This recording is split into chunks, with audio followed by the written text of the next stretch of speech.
Hi everyone! Welcome again to Organ Bites. I am Rita and I will be your host for today.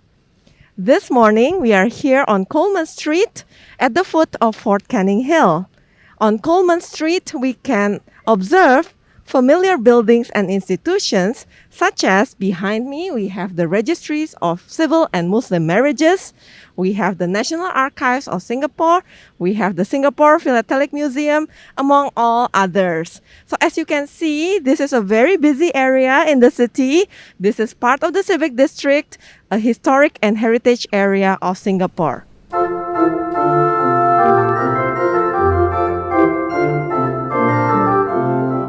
We may want to pay attention to this building on our right, which is the Freemasons Hall, Singapore. And that's where we are going today. Located just at the foot of Fort Canning Hill, the first foundation stone of this 2,600 square meter building was laid in April 1879. It was originally designed as a one-story building, but in 1888, a second story was added. As we can see, the architecture of the building is of Renaissance style, which was common for British civic buildings at that time.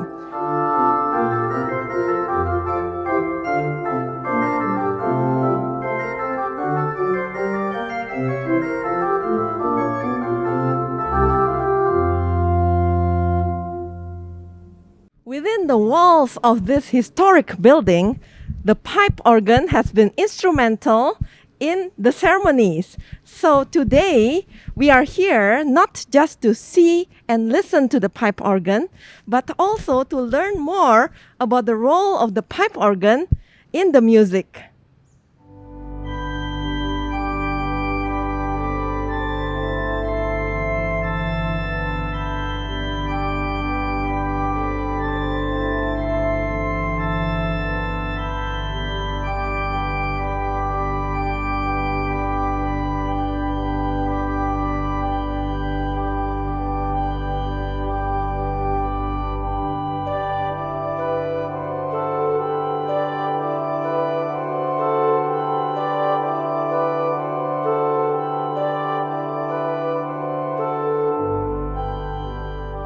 We have the pleasure to have here with us Mr. Bepi Forster Lau, the Assistant District Grand Secretary of the District Grand Lodge of the Eastern Archipelago of the Singapore office. He will share more with us about the music and the organ here at the Freemasons Hall. So thank you so much, Bepi, for joining us today for Organ Bites. Could you share with us how important is music in rites and ceremonies here? Organ music is very important for all our meetings because it gives a surrounding and it makes our rituals perfect. We do have actually various sets of music for our meetings. Number one, we have the District Grand Lodge of Eastern Archipelago, which is our mother.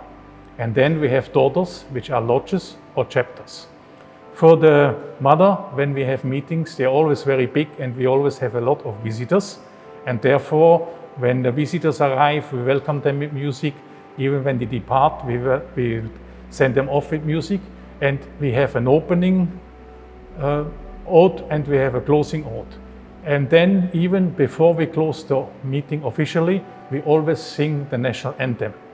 And it is very befitting that when we have an organ player behind us, the music and the singing is very well enhanced and is close to perfect, even we are not all perfect singers. For the lodges itself, we have 3 degrees, and when we do the various degrees, we have different music to be played during different items. Unfortunately, I cannot enhance this exactly what's happened, but I can tell you all this music is basically classical music and has been passed on to us, and every organist of every lodge and chapter will get a set of music notes from us when he is invested.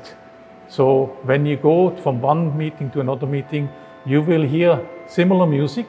Sometimes it varies a little bit, but I'm sure you have noticed even that with professional music players, they play the same song. It sounds a little bit different, but the basic is there. And for me, when I go to a meeting, where the organ is played perfectly and makes it a perfect ceremony. So can you tell us a bit more about the history of the organ here that you have at the Freemasons Hall? Okay. Actually, as you know, we have a historic building which was built in 1879, and in 1920 the first organ was installed here. And then after the Second World War, we realized that, number one, the organ needed a major renovation, and at the same time it was also too big for our usage because we needed more space. So the organ was then transferred to a church and is still in use now in Singapore. But our own organ actually was built in 1970. Then in the year 2002, we started renovating the building and built an extension on the back. And during that time, unfortunately, the organ has suffered a lot. And when we reopened the building in 2012, we realized the organ is not really up to what it's supposed to be. But then, thanks to gracious donations by some of our Freemasons, we were able to contact the original builder of the organ, and in 2014 the organ was completely renovated and put back to his original grandeur. Hello, my name is Isaac. Join me as we explore the organ in Freemasons Hall. I am here at the organ in Freemasons Hall. As you can see, this is its facade with its handsome gold pipes. However, these pipes do not sound. They instead conceal the real sounding pipes placed behind. And to the opposite end of the hall, we have the organ console. As you can see, there is quite some distance between the pipes and the console. And this is possible because the organ is running on electricity. And we move over to the console carefully. This organ is from 1970, and it replaces the earlier one manual instrument which has since been expanded on and moved across the road to Orchard Road Presbyterian Church. So today's program featured the music of Mozart, who was a Mason for the last 7 years of his life. A noteworthy work from this period was his opera, The Magic Flute, which contains many Masonic references. The following dignified March of the Priest opens Act 2 of the opera. Mozart feverishly occupied himself with contrapuntal writing and study from the period of 1782 to 83. This fugue in G minor comes down to us as a 30-bar fragment, and it's completed by the noted pianist contrapuntalist Simon Sechter. And the concluding piece to today's program is Mozart's Gigue in G major,